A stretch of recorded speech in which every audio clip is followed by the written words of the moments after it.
영광을 돌리게 하라. 아멘. 할렐루야. 지방회장님, 정부용 회장님 나오셔서 영광을 돌리게 하라는 말씀의 제목으로 하나님의 말씀을 선포하시겠습니다.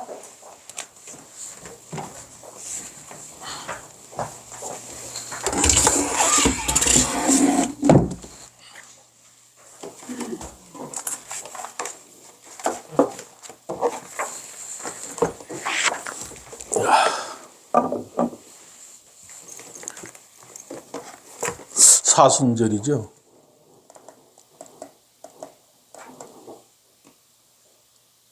맞나?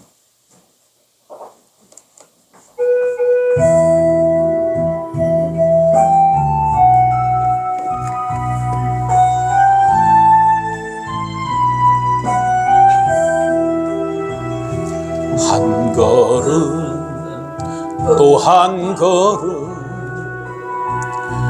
무거운 발길 옮길 때 저들 모두 큰 소리로 소리치며 뒤따랐네. 지치어 쓰러질 때 살을 찢는 채찍 소리, 고난의 십자가를 누굴 위해 지셨나요? 주님의 무거운 걸음 내가 어찌 알리요? 주님의 무거운 발길 내가 어찌 알리요? 한마디 또 한마디 용서의 기도 드릴 때 저들 모두 초롱하며 십자가에 못 박았네. 골고다 언덕 위에 살을 찢는 망치 소리 쓰리고 아픈 고통 누굴 위해 참았나요? 주님의 용서의 기도 내가 어찌 알리요? 주님의 용서의 눈물 내가 어찌 알리요? 한 방울 또 한 방울 뜨거운 눈물 흘릴 때 저들 모두 소리로 희롱하며 비웃었네. 옆구리 창에 찔려 흘러내린 저 붉은 피 죽음의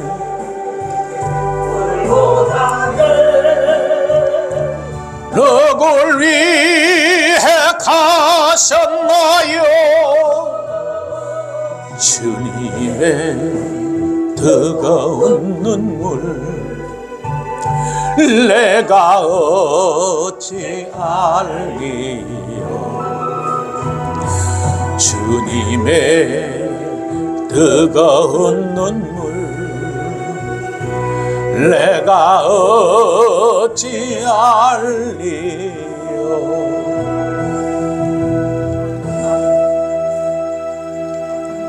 살아계신 하나님 아버지, 우리를 죄에서 저주에서 죽음에서 구원하시기 위해서 이 땅에 오셨고 우리를 위해서 십자가에서 모진 고난과 고통을 받으시고 죽으셔서 우리를 죄에서 저주에서 구원하신 주님, 진실로 감사를 드립니다.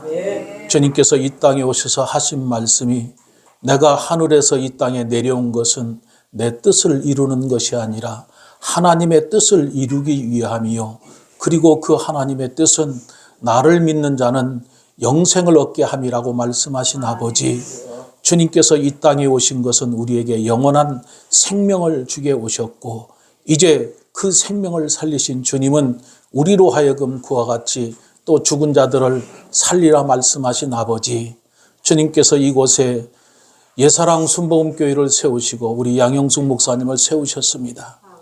그리고 주님께서 말씀하신 그대로 내가 목마를 때 먹을 것을 주었고 또 마실 것이 없을 때 마실 물을 주었으며 또 내가 나그네 되었을 때 입혔고 그리고 내가 벗었을 때 입혔으며 또 병들었을 때 돌아보았고 감옥에 갇혔을 때 와 보았다라고 말씀하신 아버지, 그 말씀대로 우리 목사님 아버지 하나님이여 헐벗고 갈 곳이 없어 떠돌아다니는 사람들을 이곳에 인도해서 그들에게 새 양복을 입히고 그들에게 구원의 옷을 입혀서 예수님이 사람이 되게 하시고 또 먹지 말아야 될 것을 먹고 마시지 말아야 할 것을 마시며 아버지의 낙엽처럼 굴러다니는 그들을 구원해서 그들에게 예수님의 살과 피를 먹게 해서 새 생명으로 살게 하시고 또 저들이 온갖 질병으로 고통을 받는 그들에게 주님을 주어서 그들의 병을 치료해 주시고 그들을 낫게 해서 새 사람이 되게 하신 아버지, 뿐만 아니라 옥에 갇혀있는 그들을 찾아가서 그들을 위로하고 그들을 다시 이곳에 인도해서 그들에게 새 길을 열어주신 그 일을 감당하여 지금까지 해온 그 모든 것을 주님은 보시고 아십니다. 하나님 아버지, 진정 이 일을 하게 하신 모든 것들이 주님이 아니면 할 수가 없음을 늘 고백하며 기도하는 목사님, 그 기도 들으시고 더욱더 많은 일을 할 수 있도록 은혜를 베풀어 주시며 또한 아버지 하나님, 우리 목사님을 보좌하고 조력자로서 두 따님을 주셨고 그 따님들 또한 교회를 위해서 열심을 다하고 어머니 목사님을 도와 함께 하나님의 영광을 위해서 살아가고 있사오니 그들의 삶에 형통을 복을 더해 주시고 교회의 큰 일꾼으로 사용되고 쓰임받을 수 있도록 인도해 주시옵소서. 또 교회의 지체가 된 귀한 일꾼들, 아버님의 이병설, 송기남, 송선엽, 아버님의 방주연, 맹주연, 아버님의 주님 김선학, 아버님의 기체들이 되어서 일하게 하신 아버지, 그들을 통해서 많은 지체들이 이곳에 와서 주님의 몸된 교회를 이루고 주님께 영광이 되게 하옵소서. 하나님 아버지, 우리 강서지방에 주님께서 사랑하셔서 지금까지 이끌어 주시고 인도해 주신 것 진실로 감사를 드립니다. 하나님, 우리 지방의 회원교회 주님께서 기억해 주시고 그들의 삶을 살피시옵소서. 그들의 아픔과 고통을 아십니다. 어떻게 하면 교회가 성장할 것인가? 어떻게 하면 많은 성도들이 올 것인가? 늘 생각하며 기도하는 우리 목사님들 기도 들으시고 주님 친히 찾아가셔서 위로해 주실 뿐만 아니라 힘을 주시옵소서. 내가 너와 함께함이라, 내가 너를 떠나지 않겠다라고 약속하여 주시고 또한 아버지의 목사님들을 통해서 주님께서 이루시고자 하는 일들이 이루어지게 하시고 교회들마다 생명으로 가득하게 하옵소서.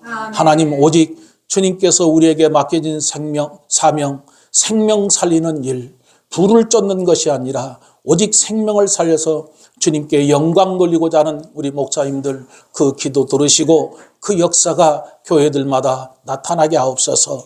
더욱더 바라옵고 원하는 것은 함께 동역하며 함께 기도하고 함께 슬픔과 고통을 나누며 하나님 믿음으로 기도하며 하나님의 뜻을 이루는 우리 지방의 목사님들이 되게 해 주시옵소서.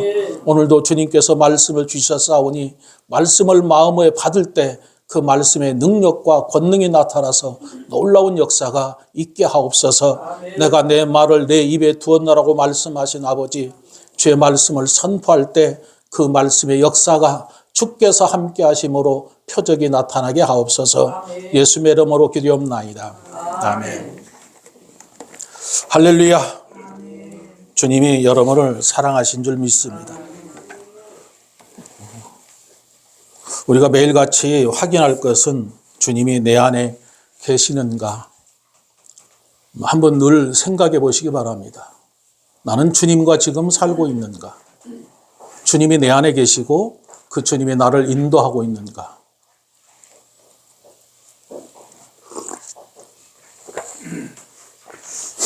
네, 오늘 본문 말씀은 여러분이 잘 아시는 말씀이에요. 근데 여러분이 성경하고 부딪힘이 조금 덜하다라는 것을 내가 늘 느낍니다. 성경은 하나님이 주신 말씀이기 때문에 내가 그 말씀을 붙잡고 이 말씀의 뜻이 무엇이며 그 말씀과 나와의 관계는 어떤 것인가를 우리가 알아야 그 말씀의 역사가 우리 삶에 나타나고 내 생활 속에 나타나게 되는 것입니다. 오늘 본문 말씀은 여러분 예수님께서 제자들을 부르시고 택하시고 나서 제자된 그들에게 말씀하신 거죠. 너희는 세상의 소금이다. 너희는 세상의 빛이다. 그렇게 말씀하고 있습니다. 그러면 여러분이 소금이다라고 말하고 있고 여러분을 빛이다라고 말하고 있는데 왜 예수님이 나에게 소금이다라고 말씀하셨을까? 왜 빛이다라고 말씀하셨을까? 그리고 오늘 본문 말씀의 가장 핵심적으로 중요한 것은 너희 빛을 사람 앞에 비치게 해서 그리고 저희들로 하여금 너희 아버지께 영광을 돌리게 하라라고 말하고 있습니다. 과연 우리는 하나님께 어떻게 영광을 돌려야 되는가? 소금과 빛의 삶. 누가 핸드폰이 켜져 있네. 누구 핸드폰이 계속 켜져 있어? 제 건가 봐. 죄송합니다. 자, 오늘 본문 말씀 16절 말씀을 봅니다. 16절 말씀 다 찾으셨으면 천천히 봉독합니다.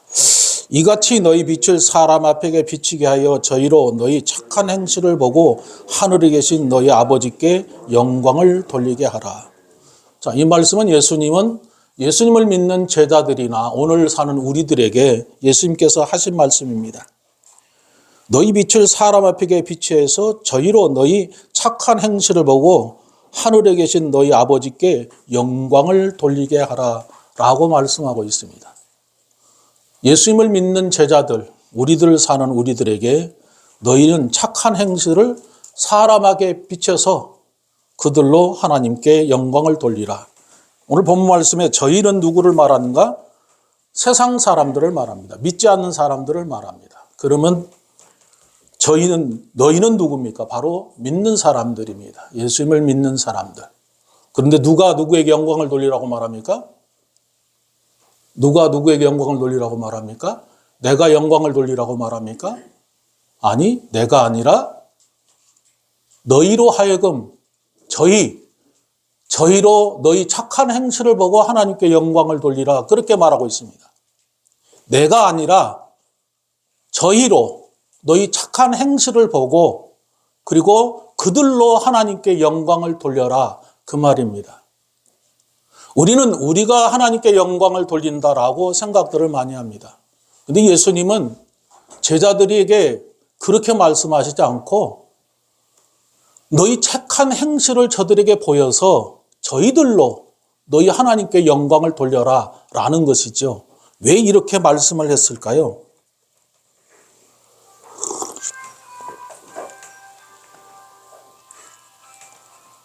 그리고 핸드폰을 좀 끊으세요.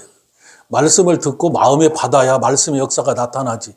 말씀을 마음에 받지 않으면 그 역사는 우리에게 나타나지 않습니다. 하나님의 말씀은 살아있고 그 말씀을 내 마음에 받을 때 그 말씀의 능력과 역사가 나에게 나타나서 변화가 있고 그곳에 놀라운 역사가 나타나기 때문에 그렇습니다. 예수님은 지금 뭘 말씀하시는가? 제자들에게 말씀하신 거죠. 너희 착한 행실을 저들에게 보여줘라. 그래서 그들로 하여금 하나님께 영광을 돌리게 하라라는 거죠. 그러면 예수님이 말씀하신 너희 착한 행실이라는 게 뭘까요? 너희 착한 행실을 저들에게 보여주라라고 말합니다. 그러면 그 착한 행실이 뭘까요? 여러분 한번 생각해 보세요. 착한 행실. 우리가 일반적으로 착하다라는 말은 착할 선자를 써서 착하고 선하다라는 거죠. 그러면 세상 사람들이 모두 다 뭘 얘기합니까? 교회 안 다니는 사람들도 다 사람들에게, 자녀들에게, 모든 사람들에게 너는 착하게 살아. 너는 선하게 살아. 또 부모님도 그렇게 하고 다른 종교들도 모두 다 착하고 선하게 살아라 라고 말하는 거죠. 그런데 예수님께서 지금 말씀하신 말씀이 그 말씀일까요? 한번 생각해 보세요. 세상 사람들이 말하는 것처럼 우리도 착하게 살아야 되겠죠. 예수 믿는 사람들도 착하게 살아야 돼요. 선하게 살아야 됩니다. 맞습니다. 그런데 굳이 다른 종교에서 말하는 그런 착하고 선하게 살아야 된다라는 것을 예수님이 동일하게 제자들과 오늘 사는 우리들에게 동일하게 그래 너희도 세상 사람들이 말한 것처럼 착하게 선하게 살아 그런 말씀을 하셨을까? 이 착한 행실이라는 그 말은 착하다라는 말은 칼로스란 말입니다. 그 다음에 이 행실이라는 말은 엘곤이라는 거죠. 그게 무슨 얘기냐면 선하고 착하게 살아라 그 말 뜻이 아니에요. 그럼 무슨 뜻입니까? 착한 일을 해라, 선한 일을 해라라는 거지요. 그게 무슨 말씀입니까? 삶의 목적을 말하는 거지요. 우리들의 삶의 목적이 뭡니까? 착하게 사는 것, 선하게 사는 것입니까? 그게 아니라 우리는 일을 하는 거지요. 일을 하는데 어떤 일을 하며 살아야 되느냐라는 거예요. 삶의 의미와 목적을 주는 말씀이다 그 말입니다. 우리는 이 세상의 모든 사람들은 먹고 마시고 입고 그것만으로 만족을 하고 그걸로 끝납니다. 근데 성경은 뭘 말하는가? 세상 사람들은 먹고 마시고 그걸로 끝나는데 너희는 다르다라는 거죠. 뭐가 다른가? 너희는 분명한 삶의 목적이 다르다라는 거죠. 근데 우리가 예수님을 믿는데 우리의 삶의 목적이 뭡니까? 왜 사는지, 세상 사람들과 같이 동일하게 먹고 마시고 입고 그걸로 끝을 내는 것인가? 아니면 하나님이 나를 자기 생명을 주시고 나를 구원하셨는데 구원하신 그 목적이 무엇인가를 우리가 알고 사느냐라는 거죠. 예수님은 너희가 세상에 말한 것처럼 착하고 선하게 살아 그게 아니라 착한 일을 해라, 선한 일을 해라는 거죠. 그러면 착하고 선한 일이 뭘까요? 여러분 착하고 선하게 살 수 있습니까? 성경은 말합니다. 이 세상의 모든 사람들은 착한 사람이 있다? 없다. 선한 사람이 있다? 없다. 이 세상의 모든 사람들은 다 죄를 짓고 죄인이기 때문에 선하고 착한 사람이 하나도 없다라는 거죠. 다만 인간으로서 윤리와 도덕적인 면에서 다른 사람보다 조금 윤리적으로 도덕적으로 죄를 덜 지은 사람들을 우리가 저 사람은 좀 착한 사람이야. 저 사람은 선한 사람이야. 인간의 기준에서 말하는 것이지 하나님의 기준에서 그를 보면 그 사람은 어떤 사람입니까? 죄인이에요. 악한 사람이에요. 하나님을 떠나서 태어난 모든 사람들은 다 악한 사람입니다. 왜 악할까요? 여러분은 다 아니야. 나는 절대 악한 사람이 아니야. 그런데 여러분 안에는 다 악이 도사리고 있다 그 말입니다. 예전에 유럽의 한 선교사님이 아프리카에 선교를 갔는데 그곳에서 이제 복음을 전하고 많은 사람들에게 하나님 말씀을 전했어요. 근데 먹고 살기가 너무 어려운 거예요. 그래서 한 가정에 보니까 너무나 어렵더라는 거죠.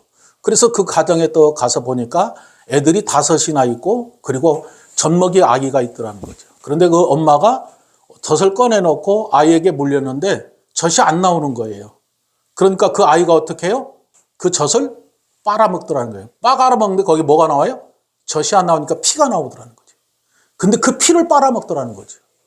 그것을 보고 그 선교사가 사람은 참 악하구나. 어린애가 뭘 알겠어요. 그런데 이기적이다는 거죠. 자기 먹고 살기 위해서 엄마 피를 빨아먹을 정도로 사람은 이기적이다. 맞습니까? 아닙니까? 여러분 이기적이잖아요. 그죠? 이기적인 거예요. 그 다음에 누구만 합니까? 자기만 합니다. 특히 요즘에는 더 그래요. 제가 어렸을 때만 해도 친구도 있었고, 뭐 이웃집에 뭐 또 나눠주고 막 같이 잔치도 하고 그랬는데 요즘에는 그런 거 있어요? 없어요? 없어요. 볼 수가 없습니다. 친한 친구 있을까요? 한 사람도 없어요. 제가 보니까 그래도 세상에서 있을 때는 그래도 친구도 있었는데 이 교회 와서 이 목사를 하면서부터는 친구가 없더라고. 왜 친구가 없을까 가만히 생각해 봤는데 뭔가 어울릴만하게 없는 거죠. 교회 목사님들도 이렇게 대화를 해보면 어떤 뭔가 나눌 수 있는 뭐가 대화가 되어야 그것이 계속 이렇게 유지가 되고 그러는데 그런 분이 없어요. 근데 지금 내가 딱 두 분을 대화를 나눈 분이 있어요. 하나는 연세대학교 그 교수인 친구 한 사람하고 같은 동기인데 나이가 지금 80이 됐는데 그분하고 대화를 나눠요. 그분을 만나면 대화를 나누고 성경을 나눌 수 있기 때문에 주고받을 수 있다 그 말이에요. 그런데 여러분도 그런 친구분을 만드세요. 성경을 주고받을 수 있고 뭔가 서로를 말씀을 가지고 주님의 사랑을 나눌 수 있는 그런 사람들. 이 세상에는 아무도 선하고 악한 사람이 없어요. 악하고 선하고 다 그런 악한 사람이지 선하고 착한 사람은 아무도 없다. 그럼 성경에서는 뭘 말씀하고 있습니까? 누가복음 18장에서는 그렇게 한 부자가 청년이 와서 예수님께 말합니다. 선한 선생이여. 그러니까 예수님이 그를 향해서 네가 어찌 나를 선한 선생이라 하느냐. 선한 분은 오직 하나님 한 분이다. 그 얘기하는 거예요. 그 말씀 속에서 두 가지가 나오고 있어요. 하나는 하나님은 선하신 분이다. 또 예수님은 어떤 분이요? 예수님은 선하신 분이다. 그 다음에 또 뭘 얘기하고 있습니까? 예수님은 선한 사람이다. 할렐루야. 이 세상에는 선하고 착하고 그런 사람 아무도 없지만 의인도 없지만은 오직 하나님이 선하신 분이고 예수님도 선하신 분이고 예수님이 참 사람이시며 선하신 분이 예수님이다라는 거지요. 예수님이 선하신 분이고 하나님이 선하신 분이니까 하나님이 하시는 일이 뭘까요? 하나님이 하시는 모든 일은 선한 일이에요. 할렐루야. 예수님이 이 땅에 오셔서 하신 모든 일도 선한 일이에요. 예수님이 오셔서 뭘 하셨습니까? 죽은 자 살리고 병든 자 고쳐주고 문둥병자 치료해주고 삶에 문제 있으면 해결해주고 삶의 고통 가운데 있을 때 그들을 찾아가서 그들의 문제를 해결해줘서 그들에게 소망을 주고 새로운 삶의 길을 열어서 그래 너는 이제 행복한 삶을 살아라고 말씀하신 분이 바로 예수님입니다. 우리가 그 예수님을 마음에 모셔드렸다면 지금 우리는 어떻게 돼요? 아무것도 없어도 행복해야 됩니다. 예수님이 내 안에 계시기 때문에 선하신 분은 하나님이고 선한 사람은 바로 예수님입니다. 그러면 하나님의 선한 일이 뭘까요? 하나님은 창세기 1장 1절로 32절까지 다 말씀하시고 나서 하나님께서 모든 것을 다 창조하시고 말씀하시게 하나님의 보시기에 심히 좋았더라라는 거예요. 그런데 그 심히 좋았더라라는 말이 무슨 말씀인지 아십니까? 선하고 아름답고 존귀하고 가치 있는 일이다라는 거예요. 하나님이 하신 일은 선하고 아름답고 보기에도 좋을 뿐만 아니라 가치 있고 존귀하다 그 말이에요. 하나님이 우리 사람을 지었을 때 그렇게 지었다라는 거예요. 저와 여러분을 지을 때 아름답고 선하고 귀하고 아주 가치 있는 존재로 지어놨는데 그 사람이 하나님을 떠나니까 어떻게 됐어요? 육체의 사람이 되어버렸어요. 그래서 그 본성을 잃어버리고 선하고 착한 사람이 아무도 없어요. 오직 하나님 안에서만 선한 사람으로 살아갈 수 있는데 아무도 없다는 것입니다. 하나님이 하시는 일이 선한 일이에요. 그리고 하나님이 하시는 일이 선한 일이지만 그 하나님이 또 이 땅에 오셔서 무엇이 선한 일인가를 말씀하셨는데 그것이 바로 요한복음 6장 29절입니다. 하나님의 일이 뭐냐? 하나님이 보내신 예수님을 믿는 것이 하나님의 일이다라는 거예요. 우리가 그 일을 하는 거예요. 예수 믿고 구원받았으면 무슨 일을 해야 되는 거예요? 하나님이 보내신 예수님을 믿게 해서 그들의 생명을 살리는 일, 그 일이 우리가 해야 될 일이다라는 거예요. 그것이 선한 일이다라는 거예요. 그래서 하나님이 가장 선한 일, 우리가 할 수 있는 가장 선한 일은 뭘까요? 히브리서 1장 6절에서 그렇게 믿음이 없이는 하나님을 기쁘시게 할 수 없다. 믿음이 없이는 그렇죠. 이 세상에 하나님을 떠나서 믿음이 없기 때문에 하나님을 기쁘시게 하는 사람이 하나도 없어요. 그런데 그 사람 중에 하나님이 찾아오셔서 예수님을 믿게 하고 하나님을 믿게 해서 하나님을 믿는 믿음을 주셨을 때 하나님은 그것을 가장 기뻐하신다 그 말이에요. 그것이 선한 일이다 그 말입니다. 더 나아가서 뭘 말하고 있습니까? 누가복음 15장 7절에 보니까 거기에 그렇게 기록하고 있어요. 죄인 하나가 회개하면 하늘에서 회개할 것 없는 의인 99을 인하여 기뻐하는 것보다 더 기뻐하신다라고 그랬어요. 왜 기뻐하실까요? 죄인 하나가 돌아오는데 왜 그렇게 기뻐하실까요? 왜 기뻐하십니까? 한번 생각해 보세요. 죄인 한 사람이 돌아왔어요. 그런데 왜 하나님이 그렇게 기뻐하실까? 이에 대해서 예수님은 마태복음 16장 26절에 그렇게 말하고 있습니다. 사람이 만일 온 천하를 얻고도 제 목숨을 잃으면 무엇이 유익하리요? 사람이 무엇을 주고 제 목숨을 바꾸겠느냐라는 거예요. 여러분의 생명 한 사람 한 사람의 생명이 이 온 천하보다 더 귀하다라는 거예요. 할렐루야, 믿으십니까? 여러분은 생명 하나가 얼마나 귀하다는 걸 여러분이 알아야 돼요. 내 생명이 얼마나 귀한 것을 알아야 돼요. 여러분의 생명은 예수님 말씀하신 그대로 온 천하를 주고도 바꿀 수 없는 생명이다 그 말이에요. 그런데 그 생명을 잃어버린다면 무엇을 주고 그 생명을 살 수 있겠느냐? 어떻게 바꿀 수 있겠느냐? 그런데 그 생명이 하나님께로 돌아왔으니 하나님이 얼마나 기뻐하겠어요? 기뻐하고 기뻐하실 거 아닙니까? 여러분 한 사람이 돌아왔을 때 하나님이 그렇게 기뻐하시고 기뻐하신다는 거예요. 그런데 우리는 어떨까요? 하나님의 그 기뻐하신 구원을 받았음에도 불구하고 우리는 얼마나 예수님이 나를 위해서 십자가에서 죽으시고 그 생명을 나한테 주셔서 나에게 생명을 줬는데 얼마나 그 생명에 대해서 가치가 있게 생각하고 감사하고 있느냐라는 거지요. 성경은 말합니다. 히브리서 2장 3절에 우리가 이같이 큰 구원을 받았다 그랬어요. 큰 구원. 이 메가스란 말인데 이것은 이 세상에 그 무엇으로도 살 수 없는 그 생명을 너희가 살았다. 그것이 큰 구원이다라는 거예요. 그런데 그 큰 구원을 받았는데 어떻게 해요? 사람들이 등한히 여기더라 그랬어요. 등한히 여기다. 히브리서 2장 3절 찾아보세요. 거기 그렇게 되어 있어요. 등한히 여기다. 등한히 여긴다는 게 뭘까요? 멸시하더라는 거죠. 무시하고 무관심하고 가치를 모르더라는 거죠. 혹시 우리 그러지 않나요? 예수님이 자기 생명을 주어서 나를 구원해 줬는데 그 생명이 얼마나 귀한 것인데 그 생명을 우리는 지금 등한히 여기고 있지 않는지 생각해 보세요. 그 은혜를 생각한다면 우리가 어떻게 살아야 됩니까? 주님이 나를 구원해 주셔서 온 천하도 주고도 바꿀 수 없는 생명을 나를 구원해 주셔서 그 생명을 내가 알고 있다면 우리는 달라져야 돼요. 마음이 달라져 삶이 달라져야 되는 것입니다. 그래서 예수님은 16절에서 그 얘기하는 거예요. 무엇이 착하고 선한 것이냐? 하나님의 일이 선한 것이다. 아멘. 하나님의 일을 하는 것이 선하고 착한 일이다. 예수님을 믿게 하는 것이 선한 일이고 그들을 구원한 것이 선한 일이다. 그래서 예수님이 그 얘기하는 거예요. 뭐라고 말합니까? 16절에서 이같이 너희 빛을 사람 앞에게 비추라고 그랬어요. 비추라고 말했고 그 다음에 뭐라고 그랬어요? 너희 착한 행실을 보여주라는 거예요. 그럼 착한 행실이 뭐예요? 빛을 비추라는 거예요. 착한 행실이 뭐냐? 빛을 비추는 것이 착한 행실인데 그 빛이 무엇인가를 말씀하고 있는데 그 빛이 뭘까? 14절 봅니다. 시작. 너희는 세상의 빛이라 산 위에 있는 동네가 숨기지 못할 것이오라고 그랬어요. 무슨 말씀을 하고 있습니까? 너희는 사람의 팩에 빛을 비추라고 그랬는데 예수님이 지금 본문 말씀에서 뭘 얘기하고 있어요? 너희는 세상의 빛이다라는 거예요. 할렐루야. 아멘. 여러분은 세상의 빛입니까? 아멘. 어떻게 빛이 됐습니까? 믿음으로 빛이 되었다라고 그랬어요. 예수님은 너희는 세상의 빛이다라고 말했어요. 세상의 빛이다라는 건 나는 누구다라는 그분이 너희 안에 있다라는 거예요.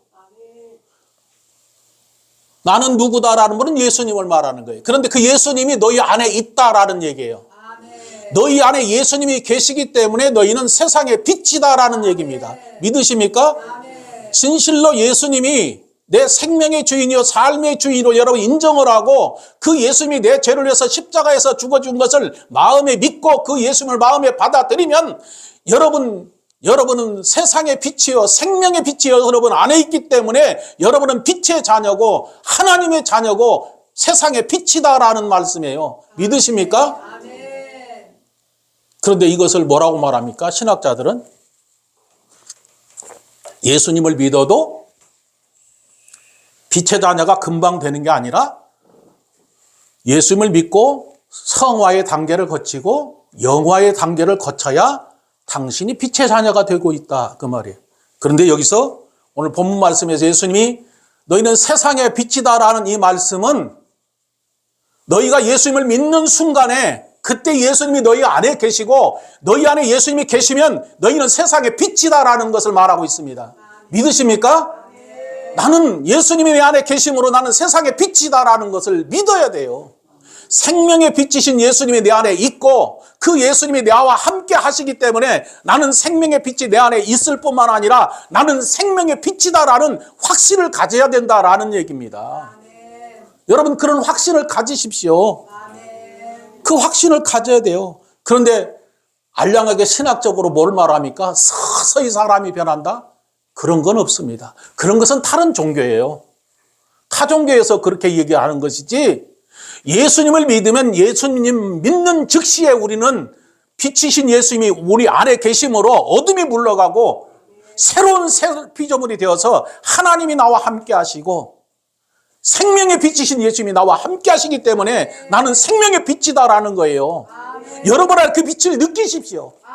생명의 빛이 내 안에 있는 것을 여러분이 느껴야 돼요. 아, 예수님이 나에게 생명의 빛이 있구나.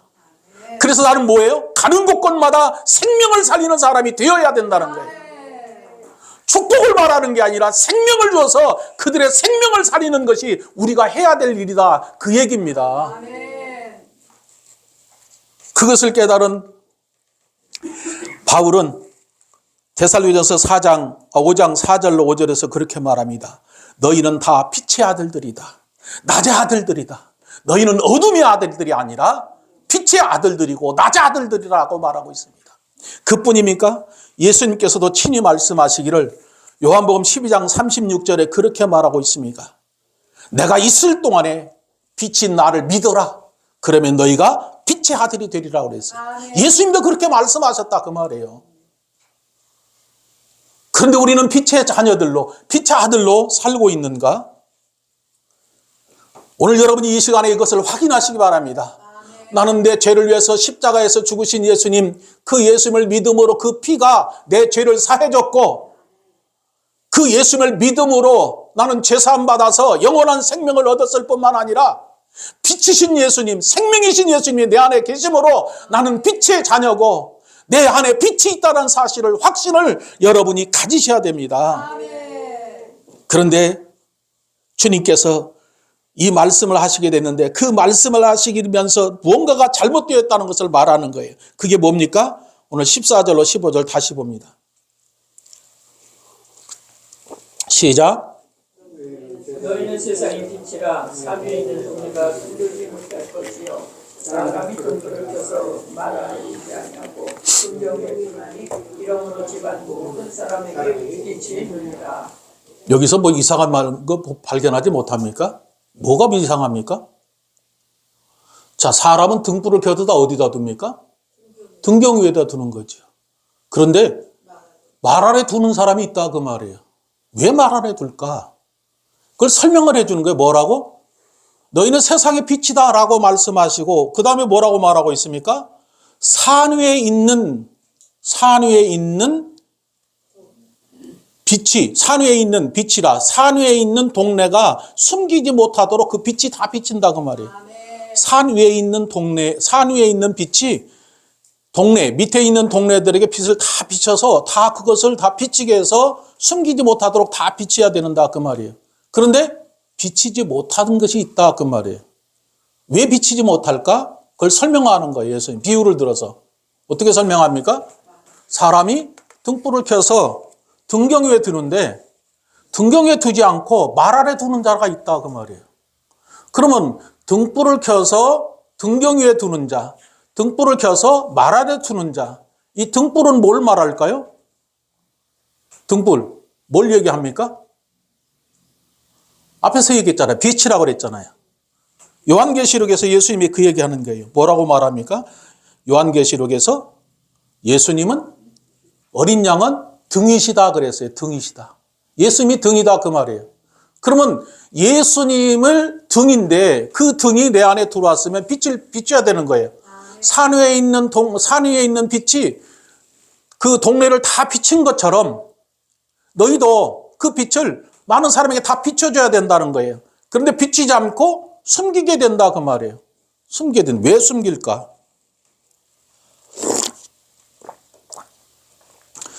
숨기는 이유가 있어요. 왜 숨겼을 것 같아요?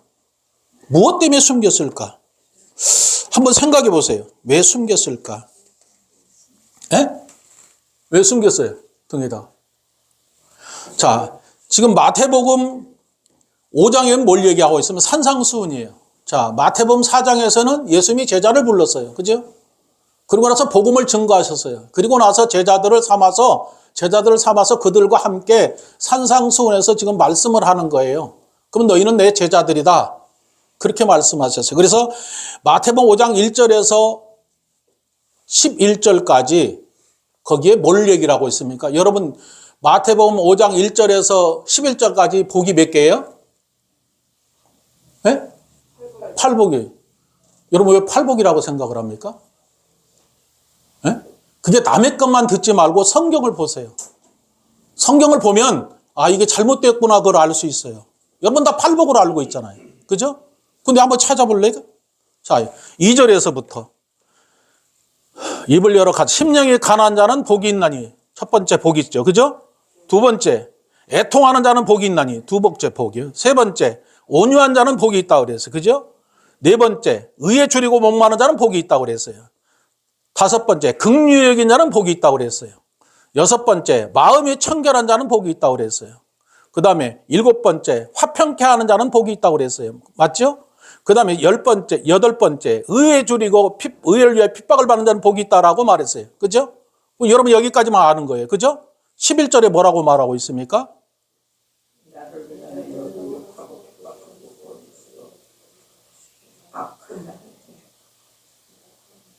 뭐라고 있어요? 거기에. 거기 복이 있나니라고 했어요? 안 했어요? 복이 있나니 너희에게 복이 있나니. 그렇죠. 그러면 어째 8복이에요? 9복이지? 그걸 뺀 거예요. 왜 뺐을까요? 그게 어려워요? 어려운 게 아니라 11절을 보세요. 나를 인하여 너희를 욕하고 핍박하고 거짓으로 너희를 거스려 모든 악한 말을 할 때에는 너희에게 복이 있다 그 말이에요. 이것은 뭘 얘기합니까? 예수님을 믿는 사람들에게 고난과 핍박이 있고 어려움이 있다라는 거예요. 근데 이것은 빼버린 거예요. 누가? 여러분이 알고 있듯이 누가 가르쳐준 거예요 이거? 네? 어디서 배웠습니까? 8복을? 교회에서 배웠잖아요. 근데 내가 9복을 얘기하면 여러분 뭐라고 할까요? 아니 목사님 다른 목사님들은 신학자들 다 8복을 얘기하는데 왜 목사님은 9복을 얘기합니까? 내가 잘못된 거면 그 사람들이 잘못된 겁니까? 내가 잘못됐어요? 성경이 뭘 얘기하고 있어요? 9복을 말하고 있어요. 그런데 왜 8복이라고 말할까? 예수를 믿으면 어떤 게 있다는 거예요? 고난이 있다는 거예요. 핍박이 있다는 거예요. 거기 10절, 11절에 뭘 얘기하고 있습니까? 나를 인하여 너희를 욕하고 핍박하고 거짓으로 너희를 거스려 모든 악한 말을 하더라는 거예요. 너희를 예수님을 믿는 사람들을 다 그렇게 한다라는 거예요. 그 당시 어떻습니까? 예수 믿는 사람들 많은 고난이 있었어요. 아픔이 있었어요. 그래서 흩어졌어요. 흩어져 사니까 고향을 떠나서 흩어져 사니까 그들이 삶이 어떠서가요? 너무나 어려웠어요. 먹고 살기 힘들었어요. 그리고 거기 예수님 믿는 것 때문에 죽음까지 당하는 거예요. 그러니 그들이 어떻게 하겠습니까? 힘든 거예요. 그러니까 그 핍박과 고통이 있으니까 예수님을 나 믿지 않는다. 부인하는 거예요. 버리는 거란 말이에요. 근데 목사들이 이걸 안 하고 빼버리는 거예요. 자, 사도 바울이 고난을 당했을 때 주님을 부인하고 떠났습니까? 그 안에서 기뻐했어요. 왜? 주님이 함께 하시니까. 아멘. 근데 그걸 가르치지 않는 거예요. 예수님 믿으면 무조건 복받아서 잘 산다는 것만 가르치지, 예수님 믿어도 핍박이 있고 고난이 있고 어려움이 있다. 그런데 그때 누가 함께 하느냐? 예수님이 너희와 함께 하고 있다는 걸 가르쳐줘서 그것이 진짜 복 있는 것에서 가르쳐줘야 되는데 이건 빼버린 거예요. 그리고 개척교회 목사인 내가 이런 얘기를 하면은 그때는 고개를 숙이는데 나아가서는 에이, 그 목사 그거 별거야. 저 사람들 팔복 말하는 게 맞아.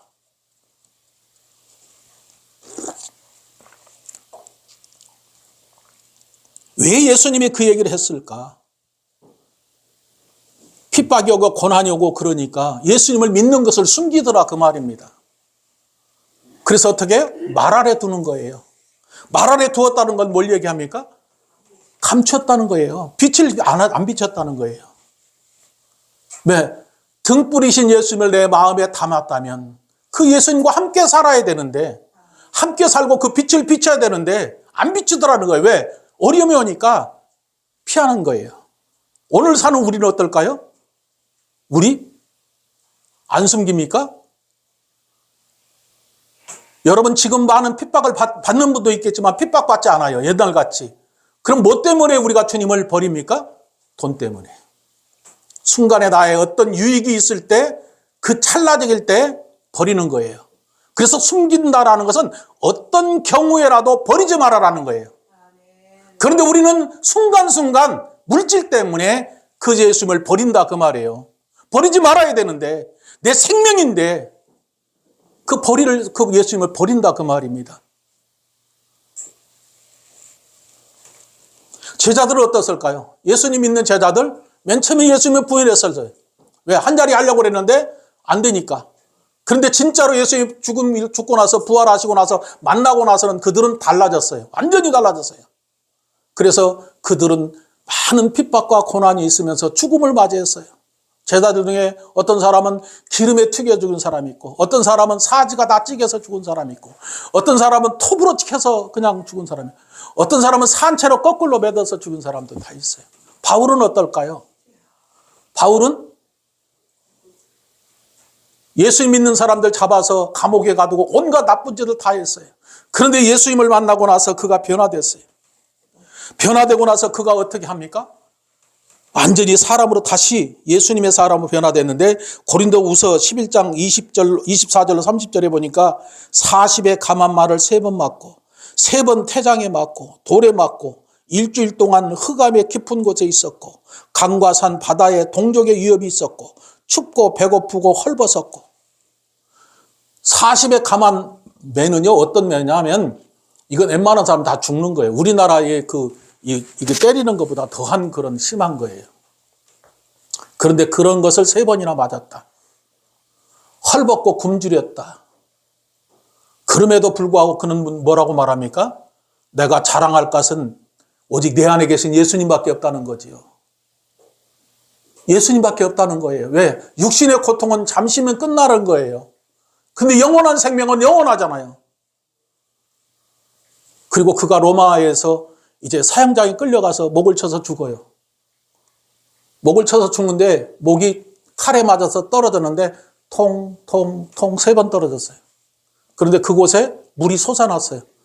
목이 떨어져서 3번 튕긴 곳곳마다 그곳에 물이 솟아나니까 그것을 보고 그곳에 교회를 세웠는데, 지금도 있는데 그게 교회가 어떤 교회입니까? 트레 폰타네 교회입니다. 트레 폰타네. 한번 해보세요. 트레 폰타네. 물이 3번 뛰었다 그 말이에요. 물이 3번 뛰었는데 그거에 물이 났다는 거예요. 그래서 그 교회가 세워졌어요. 예수님은 우리로 하여금 너희는 세상의 빛인데 빛으로의 삶을 살아라고 말하고 있습니다. 여러분 진실로 내 안에 생명의 빛이신 예수님이 있다면 그 예수님이 내 안에 빛으로 와 계시니까 빛의 삶을 살아. 진실로 선하고 착한 일은 바로 예수님을 전해서 증거하고 그들을 살리는 일이 우리가 해야 할 일입니다. 그것이 우리의 삶의 목적입니다. 또 하나 예수님 말씀하신 게 뭡니까? 너희는 소금이다 그랬어요. 그죠? 세상의 소금이다. 그 소금이다 말은 무슨 말 같습니까? 이것도 똑같은 얘기예요. 너희는 세상의 빛이다라는 말씀과 너희도 세상의 소금이 되었다 그 말이에요. 소금이 되었다. 여러분 많이 사용하지요. 소금같이 살아야 된다. 소금같이 살려면 어떻게 해야 됩니까? 병광성 목사님? 소금같이 살려면 어떻게 해야 돼요? 녹아져야 되는 거 아니에요? 그죠? 여러분 녹아질 수 있습니까? 한번 생각해 보세요. 나는 소금처럼 예수님이 그렇게 말씀하셨으니까 소금처럼 녹아져야 된다. 맞습니까? 틀립니까? 여러분 절대로 여러분은요 녹아지지 않아요. 나도 녹아지지 않습니다. 녹아질 수 있을까요? 안 녹아져요. 자, 소금이 뭘 합니까? 첫째는 녹아서 맛을 내는 거예요. 모든 음식에. 그래서 우리 삶에 필요한 게 뭐일까요? 물도 있어야 되고 불도 있어야 되고 음식도 있어야지만 소금 없으면 살아요, 못 살아요? 못 살아요. 그런데 왜 소금을 얘기했을까? 우리가 생각을 해봐야 돼요. 그냥 무조건 하고 성경 보지 말고 왜 예수님이 소금을 얘기했을까? 소금에 담긴 게 뭐가 있을까? 목사님들 여기 설교할 때 그러잖아요. 뭐라고 설교합니까? 예수님이 너희 소금같이 되라고 그랬으니까 여러분 세상에 가서 녹아져서 그들의 삶 속에 가가지고 맛을 내야 돼요. 그러면 여러분 죽어야 돼요. 어떻게 죽어요? 자기 죽어요? 안 죽어요? 나도 목사지만 나 못 죽어요. 우리 애들 보고 너 나가서 죽으라 소리 안 해요. 자기도 못 죽으면서 왜 나가 죽으라고 그래요? 녹아서 죽으라는 거 누가 죽으라고 할 수 있어요? 못 죽어요. 죽을 수 있습니까? 못 죽습니다. 그런데 왜 그 말을 하냐고요? 바꿔야 되는 거예요. 그럼 소금이 뭘까요? 구약에서는 소금에 대해서 이렇게 말하고 있습니다. 레위기 2장 13절에 너희 모든 소재물에 소금을 치라. 내 하나님의 언약의 소금을 내 소재에 빼지 못할지니 내 모든 예물에 소금을 치라 그랬어요. 이것은 뭘 얘기합니까? 번제물을 말하는 거예요. 무슨 번제물이요? 사람이 죄를 지었을 때 그 죄를 용서받기 위해서 희생 제물을 잡는 거예요. 희생 제물을 잡아서 피는 받아서 제사장이 대야에 받아가지고 그 죄진 사람 이마에 뿌리고 귓불에다 손 뿌리고 손 발등에다가 피를 뿌려서 내 죄를 사하노라라고 사해주는 거예요. 그런데 이 소금을 뿌리라라고 말하는 건 왜 말할까요? 이것이 언약이다 그 말이에요. 무슨 언약이랄까요?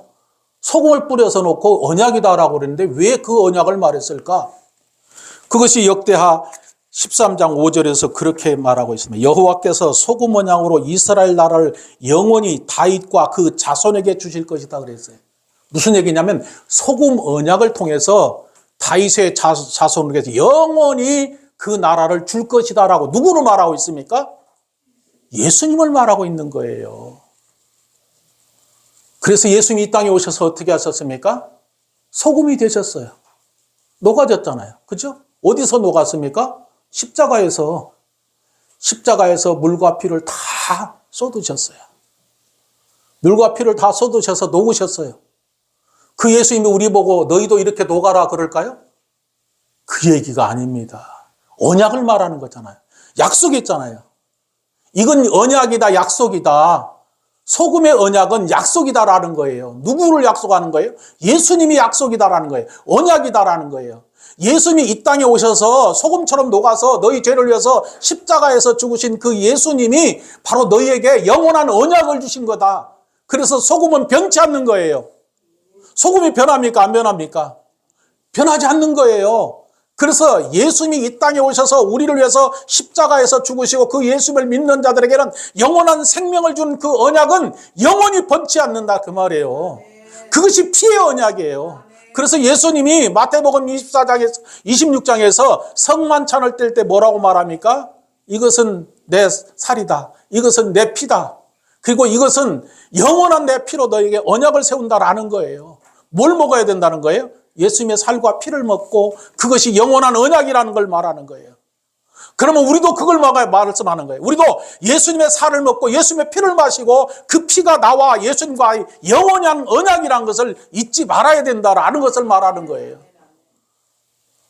그런데 그것을 생각지 않고 뭐라고 말합니까? 녹아져라? 자기도 못 녹으면서 녹아지라고 말합니다. 더 나아가서 뭐라고 말합니까? 소금이 만일 그 맛을 잃으면 어떻게 되는가? 밖에 버리워 사람에게 밟힐 뿐이다 그랬어요. 맛을 잃는다 그 말이에요. 소금이 맛을 잃었다 그 말이에요. 소금이 맛을 잃었다는 말이 무슨 말 같습니까? 소금이 맛을 잃었어요. 네? 한번 생각해 보세요. 소금이 맛을 잃었으면 뭐예요? 소금이 아니다 그 말이에요. 맛을 잃었으니까 소금이 아니잖아요. 소금이 맛을 내야 되는데 맛을 못해요. 너희는 세상이 소금이다라고 예수님이 그랬어요. 내가 소금이어서 너희와 언약을 세워서 영원한 언약을 너에게 맺었는데 이제 너희는 소금이야. 그런데 네가 어떻게 된다는 거예요? 맛을 잃어버렸다는 거예요. 소금이 맛을 잃어버렸다 그 말이에요. 그럼 무슨 얘기예요? 언약을 깬 거예요. 누가? 내가. 맛을 잃어버렸으니까 소금이 맛을 잃어버렸으니까 소금이 아니잖아요. 소금이 아닌 게 뭐예요? 믿음을 버리는 거예요.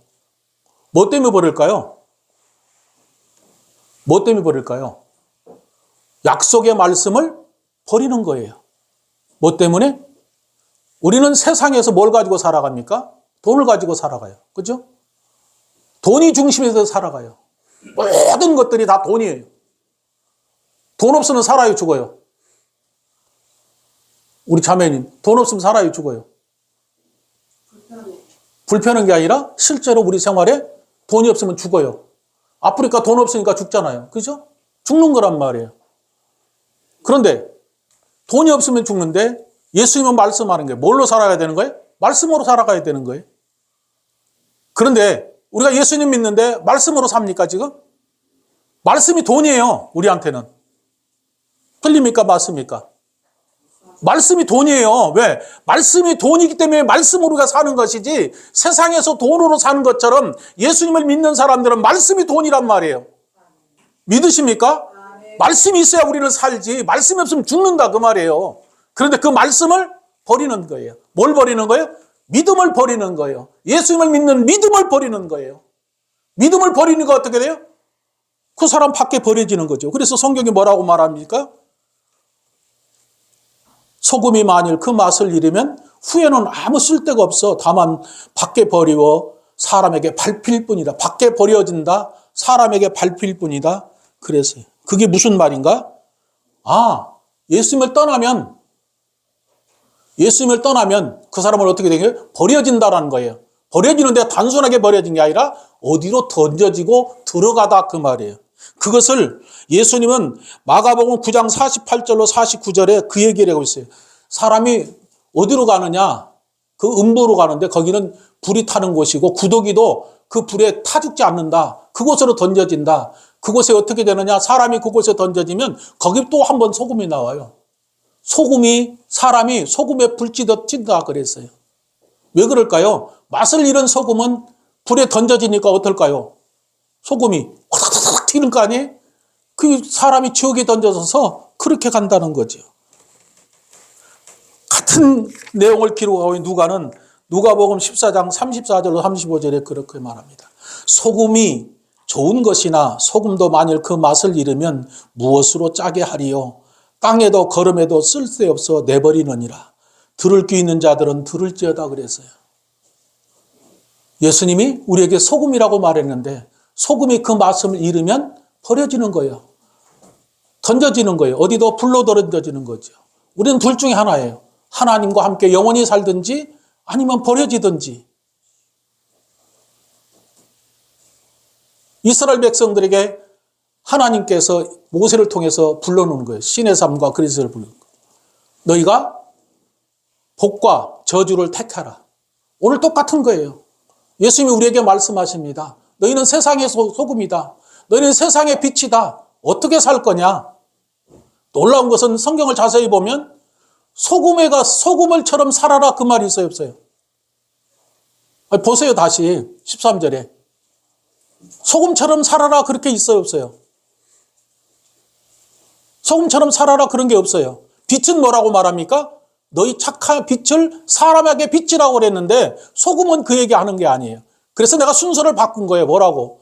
소금은 예수님의 언약을 말하는 거고 소금인 언약인 너희가 예수님과 함께 하나가 되어 있다면 너희 안에 빛이 와 있다. 빛이 왔으니까 이제 그 빛을 비춰서 사람들의 생명을 살리는 일이 너희들이 이 세상에서 사는 날 동안 해야 될 일이다. 할렐루야. 이제 우리가 해야 될 일이 있어요. 뭡니까? 내 안에 빛이신 예수님이 계시니까 죽은 자들을 살려줘야 돼요. 병든 자를 고쳐줘야 돼요. 귀신을 쫓아내줘야 돼요. 할렐루야. 여러분 외쳐보시기 바랍니다. 나에게 예수님이 계시다. 나는 빛이다. 내 안에 있는 악한 영은 떠나가라. 어둠은 물러가라. 예수 이름으로 병은 떠나가라. 귀신은 떠나가라. 교회를 방해하는 악한 영은 떠나가라. 외치세요. 외치면 그 말씀이 능력이 돼서 떠나갑니다. 믿으십니까? 기도드립니다. 살아계신 아버지, 오늘 소금이 무엇인지 빛이 무엇인지 이제 그 말씀을 듣고 마음에 받습니다. 주님이 이 땅에 오신 것이 우리를 죄에서 저주에서 죽음에서 구원하려 오셨고, 그리고 그 예수님을 마음에 믿으면 영원한 생명을 얻으시고, 그 언약은 변치 않는 언약일 뿐만 아니라 예수님의 생명의 빛으로 우리와 함께 하셔서 항상 세상 끝날까지 함께 하신다고 약속하신 주님, 이 시간에 머리에 손을 얹습니다. 주의 성령께서 역사하여 주시옵소서. 머리에 오늘 손을 얹은 자들에게 성령이 임하길 원합니다. 이 시간에 성령이 임하길 원합니다. 주님께서 약속하신 말씀대로 내가 나를 증거하고 나를 전하면 내가 너와 함께할 뿐만 아니라 주의 말씀을 전할 때 주께서 함께 하셔서 따르는 표적이 있다라고 말씀했사오니, 이 시간에 머리에 손을 얹은 자들마다 생명으로 거듭날지어다. 빛의 자녀가 될지어다. 악한 영은 떠나가라. 귀신은 떠나가라. 더러운 영은 떠나갈지어다. 교회를 방해하는 악한 영은 떠나가라. 내 안에 악한 영은 떠나갈지어다. 예수 이름으로 떠나갈지어다. 주의 성령이 이 시간 나 우리와 함께 하심을 믿습니다. 성령께서 함께 하심을 믿습니다. 주님께서 이 시간 우리와 함께 하심을 믿사옵고 감사하오며 예수님의 이름으로 기도드리옵나이다. 아멘.